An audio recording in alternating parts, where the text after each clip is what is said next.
नमस्कार, मेरा नाम है अनुराग मिश्रा और शुरू हो चुका है हमारा रोजनामचा जनता जंक्शन शो। सबसे पहले बात बड़ी खबरों की।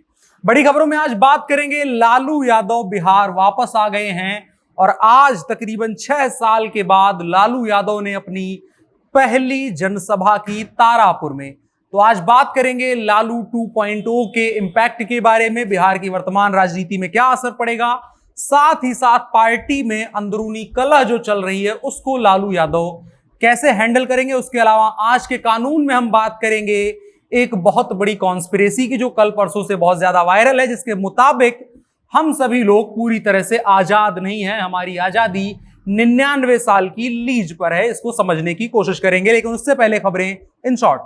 सबसे पहला खबर है जो दिल्ली से है। दिल्ली सरकार ने एक बड़ा फैसला लेते हुए दिवाली से पहले यानी 1 नवंबर से दिल्ली के निजी और सरकारी स्कूल कुछ शर्तों के साथ खोलने का आदेश दिया है। दिल्ली सरकार के आदेश के मुताबिक उनके स्टाफ को, स्कूल के स्टाफ को वैक्सीन की दोनों डोज लगी होनी चाहिए। शिक्षा मंत्री मनीष सिसोदिया ने कहा, दिल्ली में तकरीबन 99% teaching and non teaching staff को कम से कम 1 डोज की वैक्सीन लग चुकी है। इसके अलावा पेरेंट्स को इस बात की आजादी भी है कि अगर वो लोग बच्चों को स्कूल नहीं भेजना चाहते हैं तो ऑनलाइन कक्षाएं पहले की भांति बाकायदा चलती रहेंगी, किसी को भी स्कूल आने के लिए बाध्य नहीं किया जा सकेगा। अभी तक दिल्ली में 1 सितंबर से 9 से लेकर के 12वीं तक के सभी सरकारी और निजी स्कूलों को ऑफलाइन कक्षाएं चलाने की अनुमति दे दी गई थी, जबकि नर्सरी से लेकर के कक्षा 8 तक के स्कूलों को लेकर कोई फैसला नहीं किया गया था। इसके अलावा सुप्रीम कोर्ट ने आज पेगासस स्पाईवेयर मामले की जांच के लिए फैसला दिया है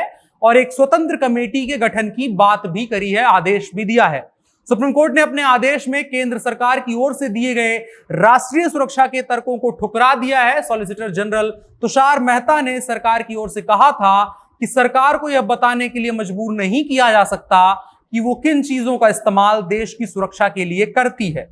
इसके जवाब में कोर्ट ने उनसे कहा कि देश की सुरक्षा के नाम पर आप कुछ भी नहीं कर सकते हैं, आपको किसी ना किसी के प्रति जवाबदेह होना होगा। इसके अलावा उत्तर प्रदेश की राजनीति से खबर है। उत्तर प्रदेश की समाजवादी पार्टी के मुखिया अखिलेश यादव ने मऊ में महापंचायत करते हुए कहा कि बंगाल के बाद अब यूपी में भी खदेड़ा होगा। खदेड़ा कहते हुए उनका निशाना साफ साफ सत्तारूढ़ पार्टी भारतीय जनता पार्टी की ओर था। इसी हेतु समाजवादी पार्टी और सुहेल देव भारतीय समाज पार्टी का भी गठबंधन का ऐलान हुआ है। ओम प्रकाश राजभर की मौजूदगी में ऐलान हुआ है, जिनका साफ साफ लक्ष्य और टारगेट उत्तर प्रदेश में भारतीय जनता पार्टी की सरकार दोबारा बनने से रोकना है। आखिरी in short, Aryan Khan drugs case से जुड़ी हुई जब यह कार्यक्रम शूट हो रहा है तब तक अभी आर्यन खान की रिहाई पर कोई बात नहीं हुई है, अभी भी कोर्ट में प्रोसीडिंग चल रही है। इसके अलावा 5 सदस्यीय टीम का गठन हो गया है समीर वानखेड़े के ऊपर लगे भ्रष्टाचार और फर्जी सर्टिफिकेट बना करके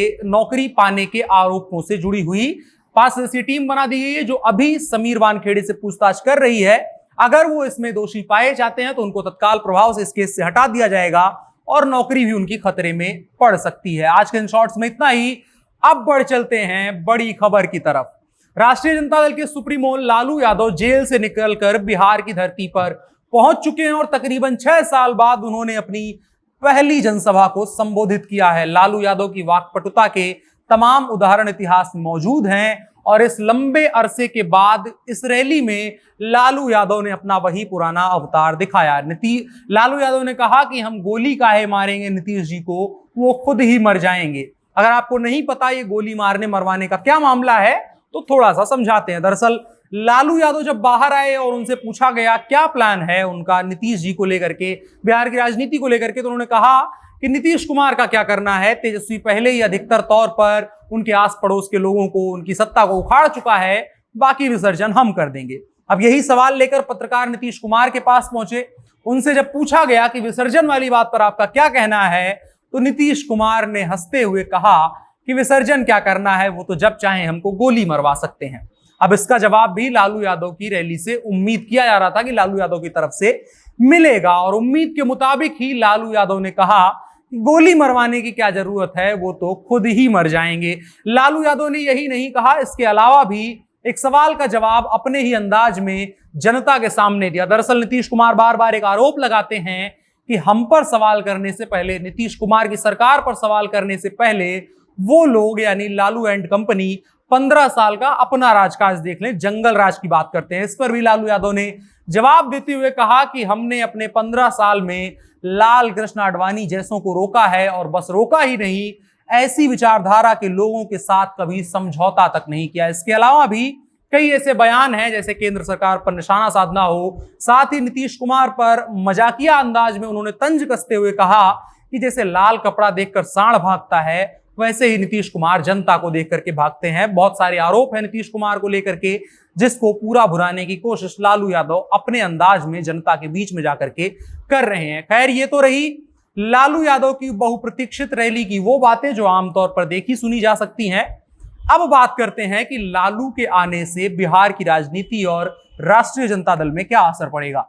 लालू यादव से बेहतर बिहार की नब्ज समकालीन राजनीति में संभवतः कोई नेता नहीं समझता है, और यही वजह है कि वो 15 साल सत्ता से बाहर रहने के बावजूद, इतने साल जेल में रहने के बावजूद, इतने सारे घोटालों का आरोपी बनने के बावजूद भी वो बिहार की जनता को कैसे अपनी ओर आकर्षित करना है ये जानते हैं, और ये काम आज की रैली में लालू ने बखूबी करके दिखाया है। लालू को बिहार में आए हुए अभी चंद दिन ही हुए हैं, लेकिन अखबारों की हेडलाइन लालू यादव के नाम से दोबारा चमकने लगी हैं।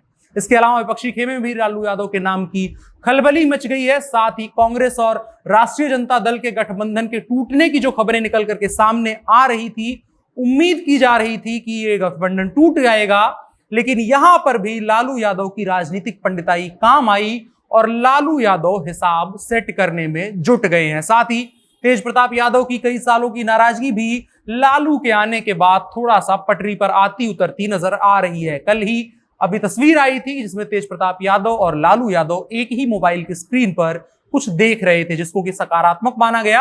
हालांकि आज जब एक बार लगा कि स्थितियां सामान्य हो गई हैं, लेकिन आज दोबारा से स्थितियां असामान्य नजर आई। जब लालू यादव प्रचार के लिए तारापुर गए तो साथ में उनके तेजस्वी यादव गए और जगदानंद सिंह गए हेलीकॉप्टर में, लेकिन तेज प्रताप यादव को नहीं ले जाया गया, जिसको लेकर के तेज प्रताप यादव बाकायदा बवाल कर रहे हैं और कह रहे हैं कि जगदानंद सिंह के इशारे पर उनको नहीं ले जाया गया, पार्टी में साइडलाइन किया जा रहा है।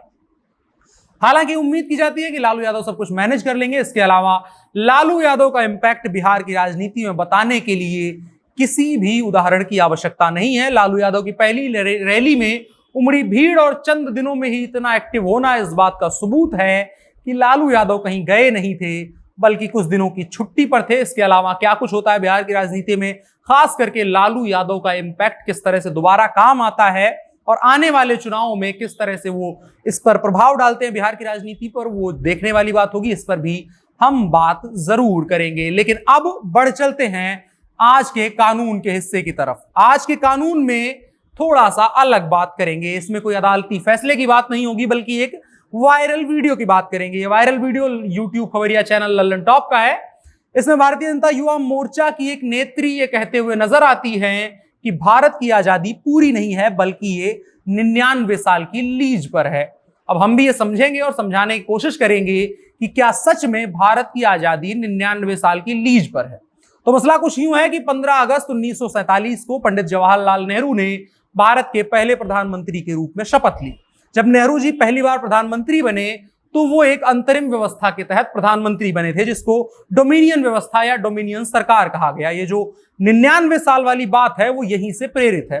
डोमिनियन व्यवस्था का मतलब होता है स्वायत्त उपनिवेश, यानी एक ऐसी सरकार जो ब्रिटिश क्राउन के अधीनस्थ आधी स्वतंत्र रहेगी। तो जब नेहरू पहली बार प्रधानमंत्री बने थे तब यह व्यवस्था लागू थी 47 के समय में, यानी वो अर्ध स्वतंत्र भारत के प्रधानमंत्री बने थे। उस दौरान जब नेहरू प्रधानमंत्री बने तब भी अंग्रेज सरकार के गवर्नर जनरल का पद जारी रखा गया था। उस समय लॉर्ड माउंटबेटन हिंदुस्तान के गवर्नर हुआ करते थे। इसको हम इतिहास में पढ़ते हैं कि आखिरी अंग्रेज गवर्नर माउंटबेटन हुआ करते थे। इसके बाद 21 जून 1948 को सी राजगोपालाचारी जी भारत के गवर्नर जनरल बने और 26 जनवरी 1950 को भारत का संविधान लागू हुआ, और यह संविधान लागू होते ही भारत एक संप्रभु गणराज्य बन गया। संप्रभु का माने यह होता है कि एक ऐसा देश जो अब से और किसी के बस में नहीं है, जहां पर उसका अपना कानून चलता है, वहां के लोगों के द्वारा अपनी चुनी हुई सरकार चलती है। भारत में 1950 के बाद से वहां के लोगों की चुनी हुई सरकार का राज चलता है। इसके अलावा किसी खुफिया सूचना में इसका कोई जिक्र नहीं है। तो यह प्रामाणिक रूप से सत्य है कि भारत संपूर्ण संप्रभु राष्ट्र है। और भारतीय जनता युवा मोर्चा के नेताजी का बयान, या यूं कहें कॉन्स्पिरेसी थियरी जो है, वो इसी चीजों से प्रेरित है। इस कॉन्स्पिरेसी को सबसे ज्यादा दम मिलता है कॉमनवेल्थ से।